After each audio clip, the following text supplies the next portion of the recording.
The next step for the TRX Wroncho build, I would like some more torque. The Crawlmaster Sport 550/15 turns out actually doing pretty well. It's a nice and smooth motor, but again, those 2.2 tyres are pretty heavy and big, and you know, I just want a bit more torque. So I am going to try and install this 775 motor. This is essentially what the Summit has, the motor size of the Traxxas Summit, the 10th scale one.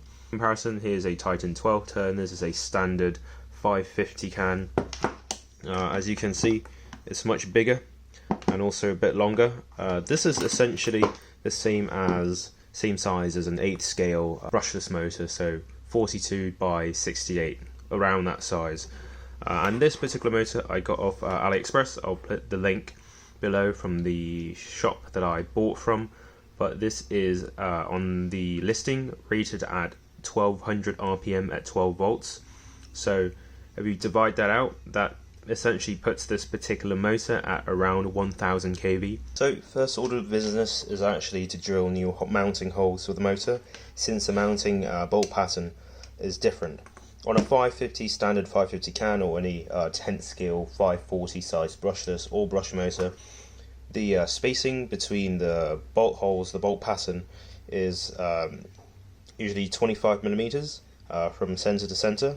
However, on a 775 motor, that's actually 29 millimeters. So this is the same as your 8th scale bolt pattern, and this is also M4 as opposed to M3. So I taped up most of the holes to try and minimize the amount of the shavings from drilling from falling into the motor and getting stuck to the magnet. And I've already marked out and drilled the 2 pilot holes. So I'm going to go ahead and go in with a 2.5mm drill bit now, and then I'm going to go ahead with the M3 tap and then tap those holes. So here it is all finished up. Now we have the 25mm bolt pattern and tapped with M3. So we're going to go ahead and use this GRC motor plate. I've decided that I'm not going to bother cutting out the hole here because it's just not worth it, I don't think, and it's not going to make too big of differences. We have some extra space there. Instead, we're just going to use some spacers, since well, the main reason why we're using this is because this bearing part that protrudes out of the motor is actually too wide. The 775 has a bigger bearing, so it won't fit. So instead we're just going to use the motor mount screws and use some aluminium spacers to just hold it around there. So here it is all bolted up. I'm obviously using the 11 tooth pinion, so here is the 11 tooth bolt pattern, and here is how it's spaced. Obviously this is not probably the best way to mount the motor, since this is pretty heavy. The least amount of leverage possible, which this is certainly not, but for now I think we'll just do it like this. So here's the truck. I'm just going to put it in, and in fact the left side here where the rail is actually just about clears it. There's still a tiny gap left, which is perfect. And lengthwise, again, this fits mainly because the stock TRX4 servo mount isn't there. It's not actually running a chassis mounted servo. So if you were to run this on the regular TRX4, you'll probably have to get the servo relocator that puts it up in the front bumper area to give you more length here. Here it is all installed and bolted down. As you can see right there, there is just a tiny amount of gap, which is like, it just fits perfectly inside. Obviously front suspension is going to need more tuning since it's much heavier. It's around, I think, 120 grams heavier than the Crawlmaster Sport that we had in there. Hobbying 1080 ESC is also rated to run 775 motors, so this is completely fine, and 3S is plenty for the gearing of this truck. So here it is exactly the same as the previous run, but except we have a 775 motor here. It's a 5-slot motor, and it's running an 11 tooth pinion with a 45 tooth spare. 3S LiPo. This motor is equivalent to about 1000 kV. Let's do a test on the startup. This is on first gear. The startup is actually pretty nice, and you can feel that there's considerably more torque, especially when you go up against obstacles. You can feel that you don't have to apply as much throttle, the motor sort of just keeps going. Also, the startup is obviously not as good as the Crawlmaster Sport, but I think it's completely usable, especially in sort of, this sort of truck. It's not really a sort of competition truck or anything. You don't really need the super fine low speed control.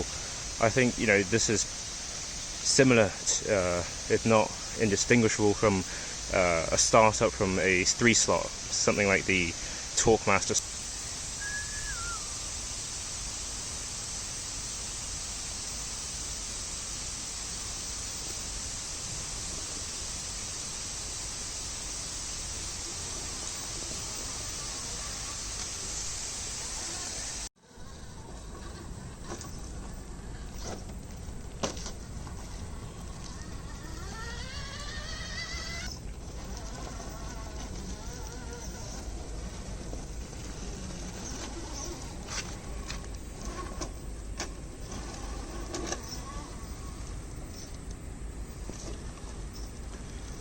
So obviously there's a lot more in torque, and in fact the most noticeable improvement is the drag brake. So the Crawlmaster Sport 550 15 turn was around 1250 kV, and this is 1000 kV, but obviously this one has 2 more teeth on the pinion, so works out pretty much the same. So wheel speed wise it's pretty similar.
I have it on first gear on my 4th channel here, and it's actually very controllable, and for a motor, these are supposed to be industrial motors. It's for the motor that's supposed to be spinning at high RPMs for extended periods of time, and low speed startup isn't really a consideration. I think it's doing very well. I mean, a lot of this is also to do with the ESC, and it just puts to show how impressive the 1080 ESC is, especially for its affordable price.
So, all in all, I think this has been actually a worthwhile modification and investment. Again, this motor is actually really cheap, around $12 off Aliexpress. I'll have the link in the description below. It's not sponsored, but it's just good cheap stuff. And overall, I'm actually really impressed with the smoothness of this motor. The power, sort of expected it with such a big motor, but the smoothness surprised me. And again, that's also to do with the ESC. So Hobbywing 1080 ESC, impressive ESC as well. Other than that, I think it handles much better, especially in the both crawling actually and mudding or going faster. The extra torque really gives it a much more pleasant driving experience. And you know what, I think for that extra torque I would happily trade the smoothness of the Crawlmaster Sport 550 for the amount of torque that I get out of this particular motor, especially when this motor actually holds itself pretty good on the low speed and on the startup. So yeah, that's it for this run. Again, link for the motors in the description, and yeah, thanks for watching.